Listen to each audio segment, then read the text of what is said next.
የባህር በር ማግኘት የምንፈልግ ሰዎች ካለን የአሁኑን የዶክተር አብይ አካሄድ መቃወም ያለብን እኛ ነን።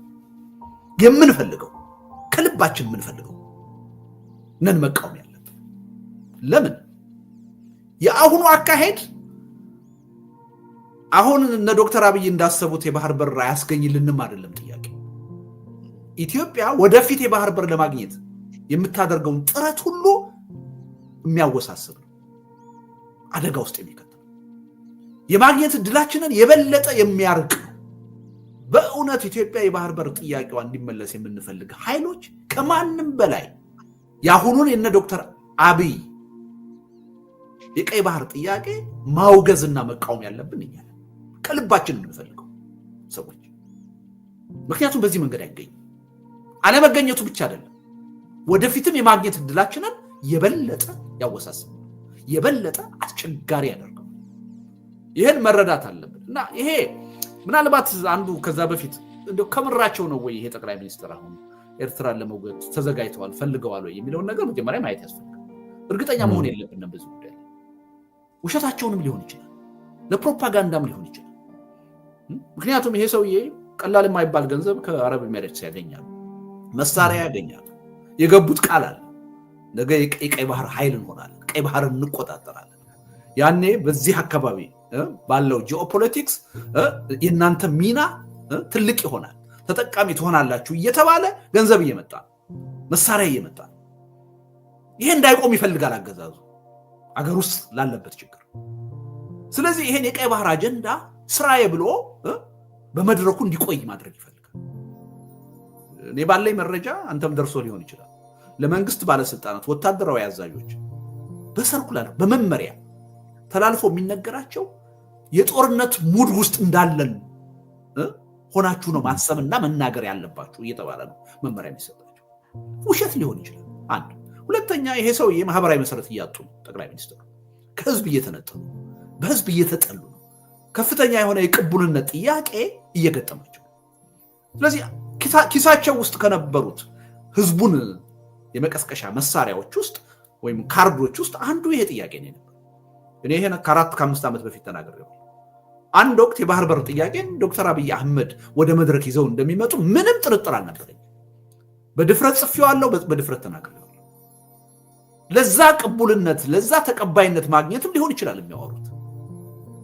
እርግጠኛ መሆን አንችልም። ከልባቸው ነው ብለን እርግጠኛ መሆን አንችልም፣ ከልባቸውም አይደለም ብለን እርግጠኛ መሆን አንችልም። ይሄን ነገር በብቸኝነት የሚያውቁት ራሳቸው ጠቅላይ ሚኒስትሩ ብቻ ናቸው። የሀገሪቱ ምክትል ጠቅላይ ሚኒስትርም የሚያውቁ አይመስልም፣ ራሳቸው ብቻ ናቸው። ስለዚህ ይሄ ጉዳይ ችግሩ ምን መሰለህ ስታሊን፣ አንድ መንግስት በዚህ ደረጃ የአንድን ሉዓላዊ ሀገር ጥያቄ ውስጥ አስገባ እወርሃለሁ፣ በኃይል የባህር በር እነጥቅሃለሁ ብሎ ፕሮፓጋንዳ መስራት ከጀመረ በኋላ መቀስቀስ ከጀመረ በኋላ ጦርነቱን የማስነሳቱ እድል በሱ እጅ ላይ ብቻ ያላል። ያ ትሬት እንዲሆነው ስጋት የገባው ኃይል ለእኔ የተመቼ ጊዜና ቦታ በሚለው ሁኔታ ጦርነቱን ራሱ ሊጀምረው ይችላል። የኢትዮጵያ መንግስት አሁን በጦርነቱ መነሳት ላይ ቁጥጥር ሊኖረው አይችልም። ያ ጦርነት ቢጀመር ደግሞ ኢትዮጵያ በወራሪነት ከመከሰስ ከመፈረጅ ልትድን አትችልም። በአደባባይ በይፋ ነው እየተቀሰቀሰ ያለው። እውቅና ሁሉ ሀገራዊ እውቅናችሁን ሁሉ እነሳችኋለን ነው እየተባለ። ኢማጂን አንድ የጎረቤት ሀገር የኢትዮጵያን ሀገራዊ እውቅና እነሳለሁ ብሎ የኢትዮጵያን መሬት ነጥቃለሁ ብሎ አዋጅ ቢያውጅ እንዴት ነው ሪአክት የምናደርገው? ያ አካል ጦርነት መጥቶ እስኪከፍትብን ጥይቱን እስኪተኩስ እንጠብቀዋለን? ያንስ ማድረግ ትክክል ነው የሚሆነው? አይመስለኝም።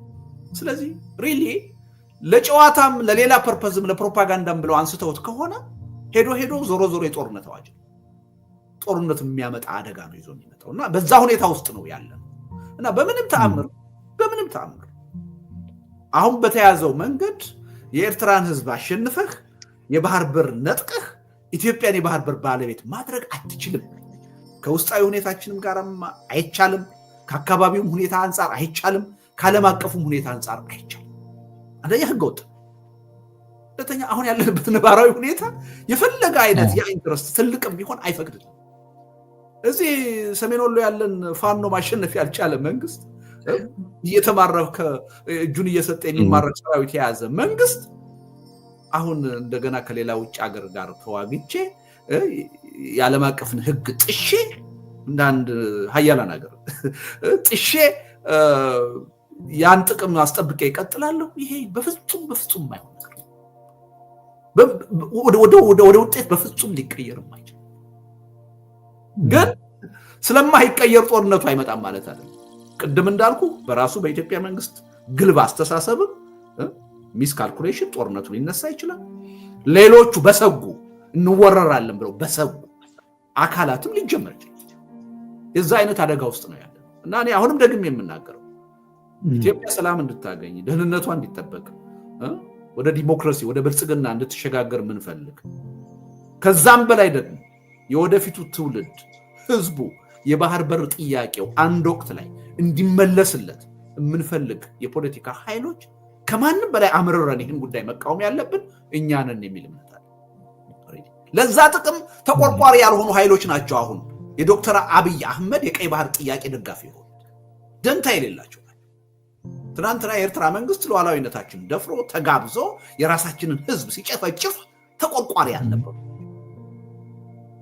ያልነበሩ ናቸው። ስለዚህ ተቆርቋሪ የሆኑ ኃይሎች ነን ይህን ነገር መቃወም ያለብን የሚል እምነት አለ።